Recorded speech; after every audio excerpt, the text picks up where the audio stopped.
Hello students, it's sixth video of this chapter, three dimensional geometry. बहुत ही important ये video है।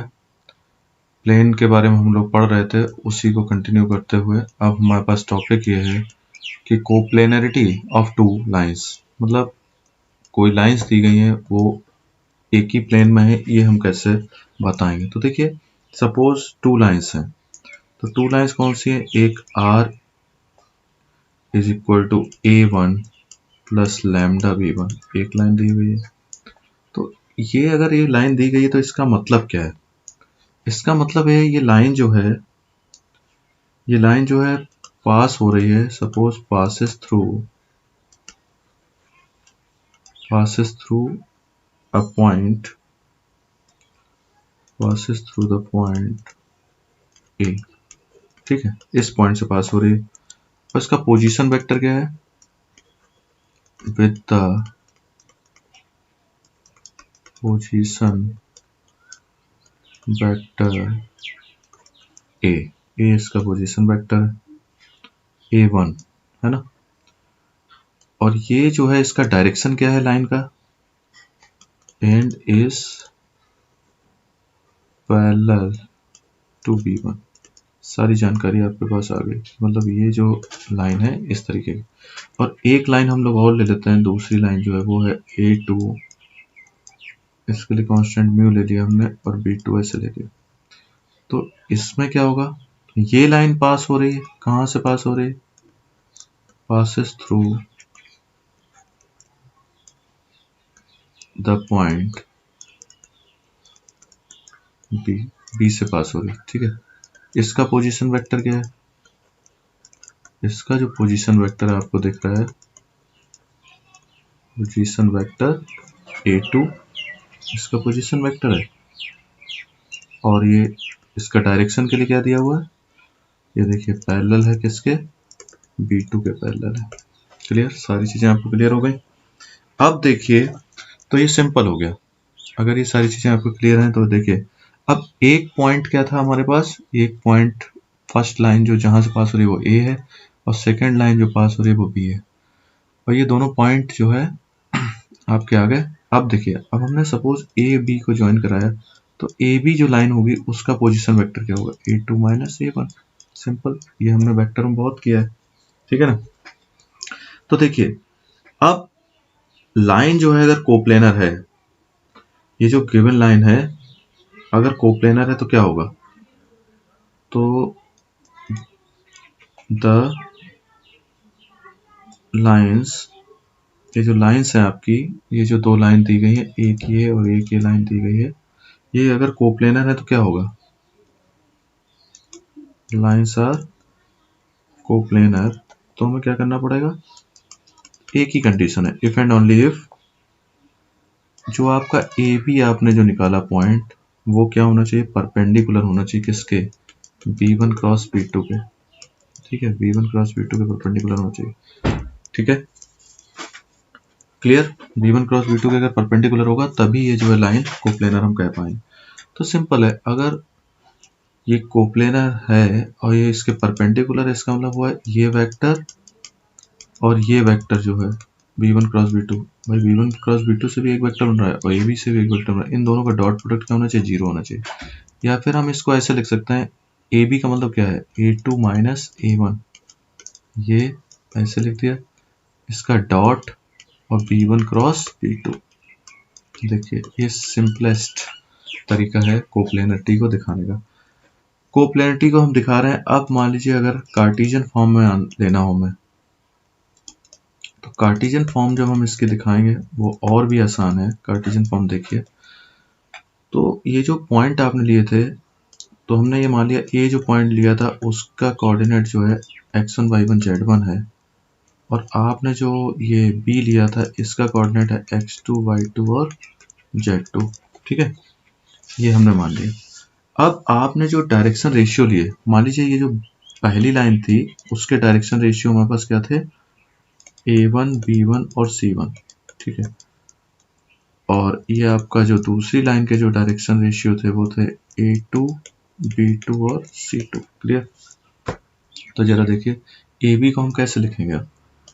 A B को आप कैसे लिखेंगे, A2 माइनस A1 लिखा था, A2 माइनस A1 का मतलब क्या हुआ, आप ऐसे लिखेंगे x2 minus x1 i plus y2 minus y1 j और z2 माइनस z1 k। अगर मैं आपको सिंपल तरीके से बताऊं तो दो पॉइंट जब दिए होते हैं तो आपने वो वेक्टर निकाला था ना, ये भी दो पॉइंट है, तो x2 minus x1 y2 minus y1 और z2 माइनस z1, बस वही है, इसमें कोई नई चीज नहीं है। तो आपका जो b1 था वो क्या था, a1i plus b1j plus c1k, ये हो गया। और अगर मैं b2 की बात करूं तो क्या है, a2i plus b2j plus c2k, ठीक है। तो आपको कंडीशन क्या दी गई है, A B dot b1 cross b2 दिया गया है, इसको ये कंडीशन दी गई। तो इसको दिखाने के लिए हम क्या करेंगे, कोप्लेनरिटी को दिखाने के लिए हम क्या करेंगे, इसको एक्सप्रेस कर देंगे डिटरमिनेंट के फॉर्म में। तो डिटरमिनेंट के फॉर्म में जब आप इसको लिखेंगे तो देखिए इसके कोफिशिएंट क्या है, ध्यान से देखिए, ये आई के कोफिशिएंट, ये देखिए ये आई के कोफिशिएंट होगा। तो जब मैं इसको लिखूंगा तो कैसे लिखूंगा, x2 माइनस x1 a1 और a2, उसके बाद आप ये देखिए j के कोफिशिएंट देखिए, y2 माइनस y1 b1 और b2, सभी कोफिशिएंट से हमने क्या किया, वो बना लिया एक डिटरमिनेंट, ठीक है। ये लिखिए, ये हमने लिख दिया c1 c2, ये कोफिशिएंट बना दिया। कोफिशिएंट बनाने के बाद इसका अगर डिटरमिनेंट वैल्यू ये 0 आ गई तो इसका मतलब ये कोप्लेनर है। आपको समझ में आ गया। जो मेन इक्वेशन था वो क्या था, जो मेन इक्वेशन हमारा ये था A B dot b1 cross b2, बस कार्टेशियन फॉर्म में हमने इसको ये लिख दिया, डिटरमिनेंट बनाया, और डिटरमिनेंट बनाने के बाद अगर ये वैल्यू आपकी 0 आ रही तो कोप्लेनर है, और अगर 0 नहीं आ रही तो कोई इसका मतलब कोप्लेनर नहीं है। चलिए एक एग्जांपल लेके इसको समझ लेते हैं कि कैसे हमने करना है इसको। इसमें लिखा है सो दैट द लाइंस, ये दो लाइंस दी गई हैं, देखिए ये दो लाइन, मतलब एक लाइन ये दी गई है, एक लाइन ये दी गई, आर कोप्लेनर। तो देखिए अगर मैं किसी लाइन की इक्वेशन लिखता हूं तो कैसे लिखूंगा, x minus x1 upon a1 y minus y1 upon b1 और z minus z1 upon c1, ऐसे लिखूंगा, ठीक है। और दूसरा इक्वेशन अगर मैं लिखता हूं तो ऐसे लिखूंगा a2 y minus y2 upon b2 और z minus z2 upon c2, इस तरीके से हमने ये लिख दिया, क्लियर। तो देखिए अगर मैं कंपेयर करता हूं अब इससे x1 से, अगर मैं इसको कंपेयर करता हूं, y1 से इसको कंपेयर करता हूं और z1 से अगर मैं इसको कंपेयर करता हूं तो मुझे क्या मिलेगा, x1 मुझे मिलेगा -3 और y1 मुझे मिलता है क्या, 1, और z1 मुझे क्या मिल रहा है, z1 मिल रहा है मुझे 5, ठीक है। और अगर मैं ये लिखता हूँ a1 b1 और c1, तो देखिए a1 की वैल्यू कितनी है, -3 1 और ये 5 हो गया, मतलब कहाँ पे है ये देखिए ये वैल्यूज आपके पास है, क्लियर। अब आ जाइए दूसरे पे, ये हो गया x2 y2 और z2, ये लिखा हुआ है, और इधर क्या लिखा हुआ है, a2 b2 और c2। तो देखिए इसको जब हम कंपेयर कर रहे हैं, जरा येलो वाले जो मैं सर्कल बना रहा हूँ, ये देखिए x2 है, तो इसको जब आप कंपेयर करेंगे तो आपके पास क्या आएगा, सिंपल सी बात है, आपके पास ये आ गया -1, और जब आप इसको लिखेंगे तो ये 2 और इसको लिखेंगे तो 5, ठीक है ना। ये देख लीजिए, इसमें आपको कोई दिक्कत नहीं आनी चाहिए। देखिए y माइनस 2, यहाँ लिखा है y माइनस y2, तो y2 इक्वल टू कितना हो गया, माइनस, मतलब 2 हो गया सीधे सीधे, मतलब माइनस y2 इक्वल टू -2 है तो y2 इक्वल टू 2 आ गया। इसी तरीके से जब हम कंपेयर करेंगे इसके डायरेक्शन रेशियो, जब हम देखेंगे तो डायरेक्शन रेशियो ये वाले हैं, डायरेक्शन रेशियो, तो सिंपल आपको डायरेक्शन रेशियो दिख गया, ठीक है ना। तो डायरेक्शन रेशियो जो मैंने लिखे तो क्या लिखा, -1 लिखा, इसको 2 लिखा और इसको 5 लिख दिया, ठीक है। अब आप जानते हैं कोप्लेनर अगर हैं तो क्या होना चाहिए, कोप्लेनर के लिए हमें क्या करना पड़ेगा, x2 minus x1 y2 minus y1 और z2 माइनस z1, इसमें लिखेंगे a1 b1 c1 और ये हो गया a2 b2 और c2, ये लीजिए। तो हमें चेक करना है तो ये 0 आना चाहिए। तो देखिए x2 माइनस x1 जो हमने किया, x2 माइनस x1 जो हमने किया तो ये आया 2, y2 माइनस y1 जो हम करेंगे तो 1 और z2 माइनस z1 करेंगे तो 0, ये देखिए z2 माइनस z1, ये देखिए। अब आप क्या करेंगे, a1 b1 c1 हमें लिखना है, a1 आपने लिख दिया, b1 लिख दिया और c1 लिख दिया, और a2 लिख दिया, B2 लिख दिया और C2 लिख दिया। ठीक है, ये हमने सारा लिख दिया। अब मैं अगर डिटरमिनेंट को सॉल्व करता हूँ तो देखिए, डिटरमिनेंट जब मैं सॉल्व कर रहा हूँ तो ऐसे मैंने इसको ओपन किया, फर्स्ट 1 2 5 5 ऐसे लिखा, -1 लिखा, तो मैं जब इसको लिखूंगा तो होगा -3 -1 5 5, और जब मैं इसको लिखता हूँ तो क्या होगा, इसको जब हम लिखेंगे तो -3 -1 1 2 ये लिख दिया। ठीक है, तो ये देखिए ये आया 2, 5 5 -10, ये -1, ये हो गया -15 + 5, और आपने क्या 0, इसमें कुछ भी आएगा इससे हमें कोई लेना देना नहीं है।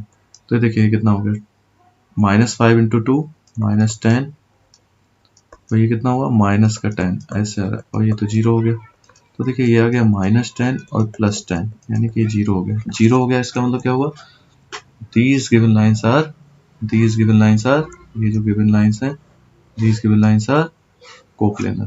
क्लियर, ये कोप्लेनर हो गया। अब देखिए ये बहुत ही इंपॉर्टेंट चीज अब हम डिस्कस करने जा रहे हैं, distance of a point from a plane. ये बहुत ही इंपॉर्टेंट है। अभी शुरू में हो सकता है आपको थोड़ा सा टफ मालूम पड़ेगा, लेकिन थोड़ी देर बाद आपको ये बहुत बहुत ईजी लगेगा। तो देखिए जरा मैं आपसे डिस्कस कर लेता हूँ कुछ चीजें। आप एक पॉइंट ले लीजिए, पॉइंट एक हमने कंसिडर कर लिया पी पॉइंट कंसिडर किया, इसका पोजीशन वेक्टर क्या है a, और π1 प्लेन की मैं बात कर रहा हूँ। ठीक है, तो मैं अगर बात कर रहा हूँ ये π1 प्लेन है और ये π2 प्लेन है आपका। ठीक है, π1 और π2 प्लेन हमने ले लिए।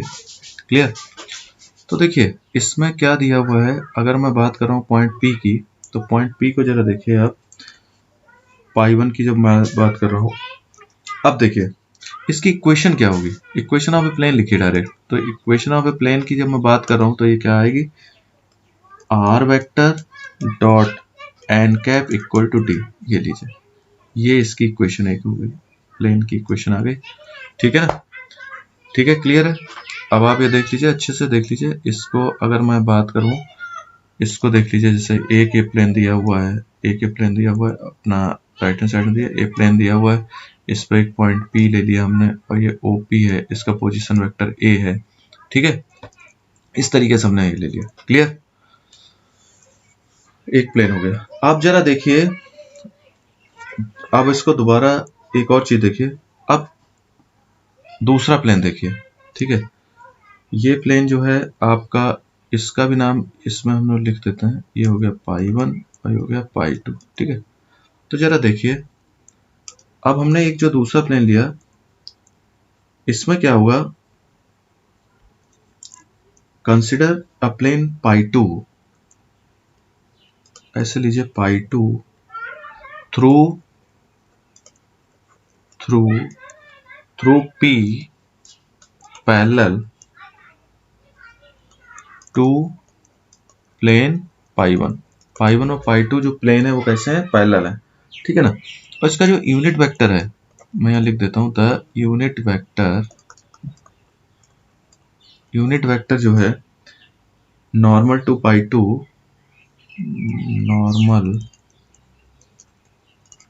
To π2 is n cap. देखिए इन दोनों डायग्राम को एक साथ अगर आप देखेंगे तो आपको जो है थोड़ा क्लियर होगा। ठीक है, ठीक है ना, तो आपको जो है अच्छे से क्लियर हो जाएगा। देखिए जैसे मान लीजिए मैंने ये बात करी पहले, ये जो मैंने इक्वेशन लिखा, कोई भी चीज वैसे तो आपको समझ में आ जानी चाहिए, क्योंकि ये प्लेन का इक्वेशन है। प्लेन का इक्वेशन हमने सबसे पहले डिस्कस किया था 4th वीडियो में, r dot n cap equal to d, मतलब आप ये देखिए, ये d डिस्टेंस है, ये d डिस्टेंस है, ओरिजिन से d डिस्टेंस है प्लेन की। ठीक है, ओरिजिन से प्लेन की d डिस्टेंस है, तो r dot n cap equal to d हो गया, सिंपल।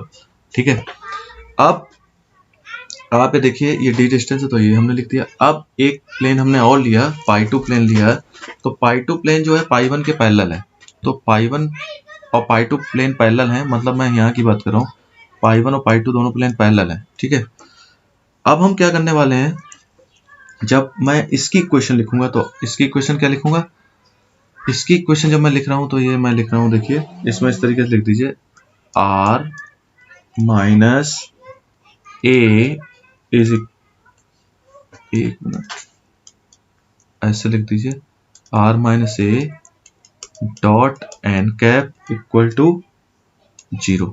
इसको मैं थोड़ा सा सॉल्व कर लूंगा यहाँ पे। तो अगर मैं इसको यहाँ सॉल्व करता हूँ तो ये क्या आएगा,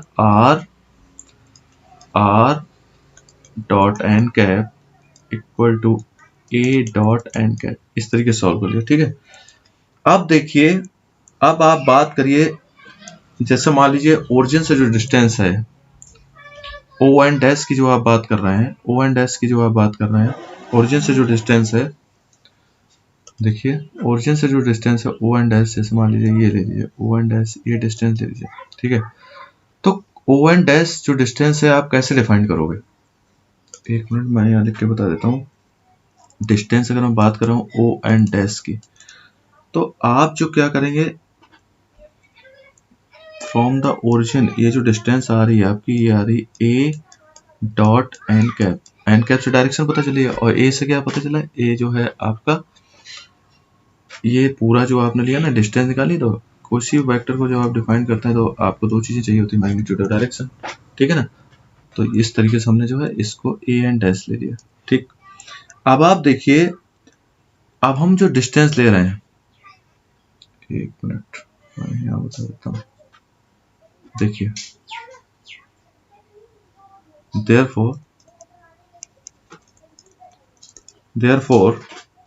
the distance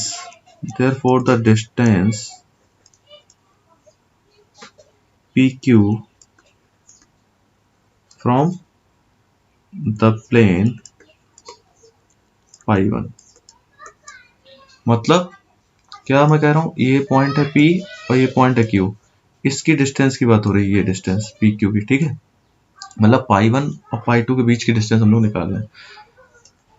तो देखिए, जब आप इसको लिखेंगे तो आप कैसे लिखेंगे, सपोज ये देखिए ओ एन में से अगर ओ एन डैश आप माइनस कर देते हैं तो ये डिस्टेंस आ जाएगी। देखिए एक बार देख लीजिए यहाँ ध्यान से, जैसे मान लीजिए ये डिस्टेंस है, ये पूरी डिस्टेंस है ओ एन, इसमें से अगर हम ये डिस्टेंस जो है ओ एन डैश अगर माइनस कर देते हैं तो यही डिस्टेंस बचेगी भाई, ये डिस्टेंस बचेगी। ठीक है, तो आप देखिए, तो हमने क्या किया, ये जो डिस्टेंस थी ओ एन जो डिस्टेंस थी इसमें डी थी, और ये ओ एन डैश अभी अभी जो आपने लिखी इधर, तो ये क्या लिखी, ए डॉट एन कैप, ये देखिए ये डिस्टेंस आ गई। ठीक है, ये दो प्लेन के बीच की डिस्टेंस आपको मिल गई। ठीक है, तो इसमें आप लिख भी दीजिए तो ज़्यादा अच्छा रहेगा,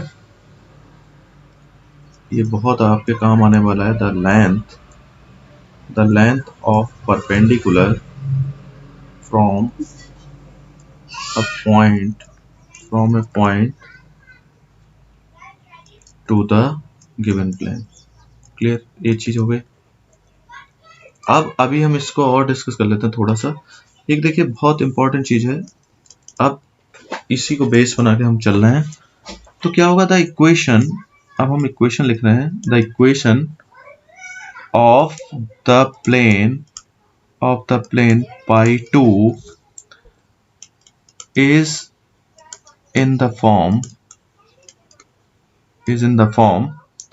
देखिए ये r dot n is equal to D.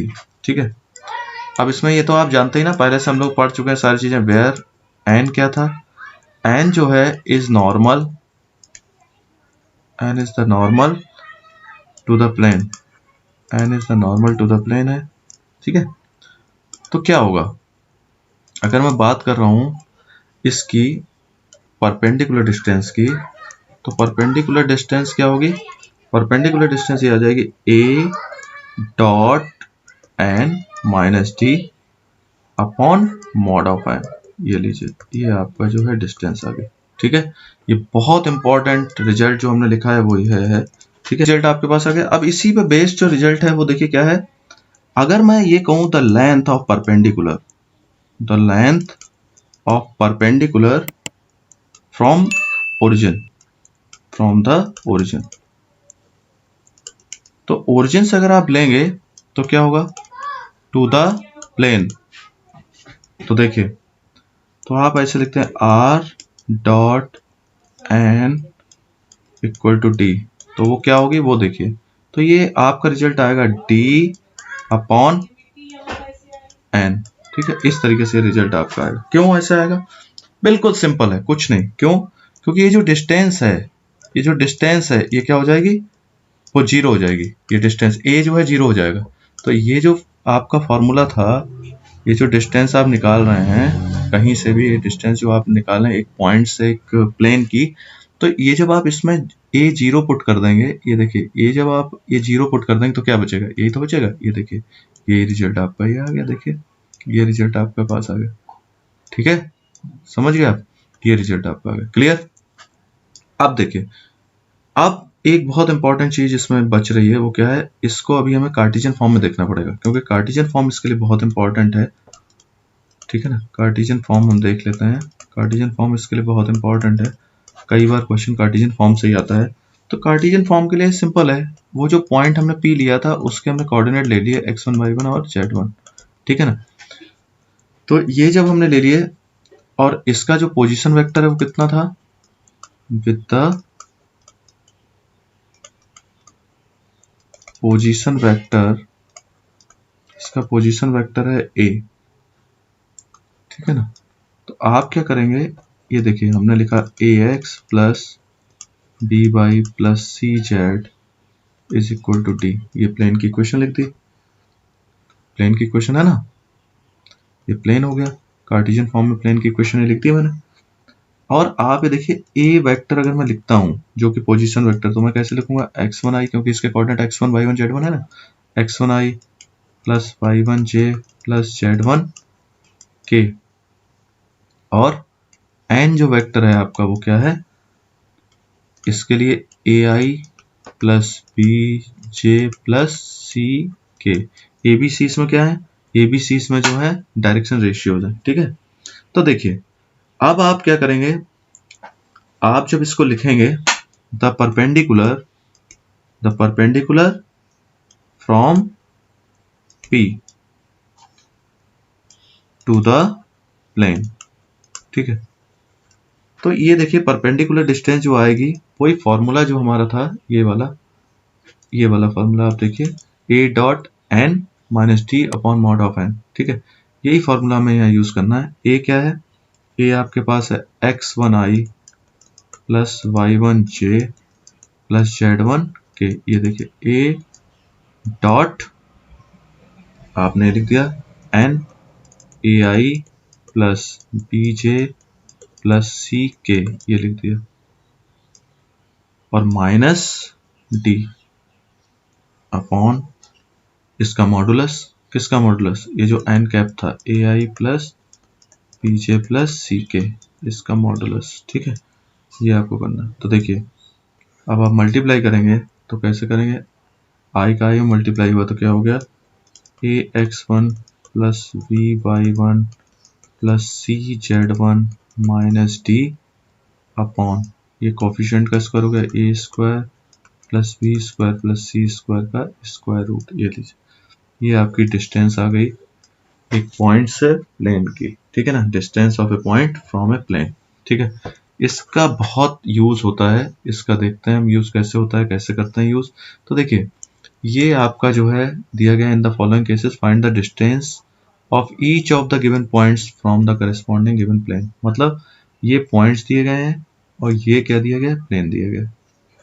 तो 0 0 ही है, तो कुछ सॉल्व करने के लिए नहीं होगा, तो मैं ये ले लेता हूँ। चलिए, एक मैंने ये पॉइंट लिया और एक ये प्लेन ले लिया। ठीक है, इसका मतलब क्या है, आप इसको समझिए पहले अच्छे से।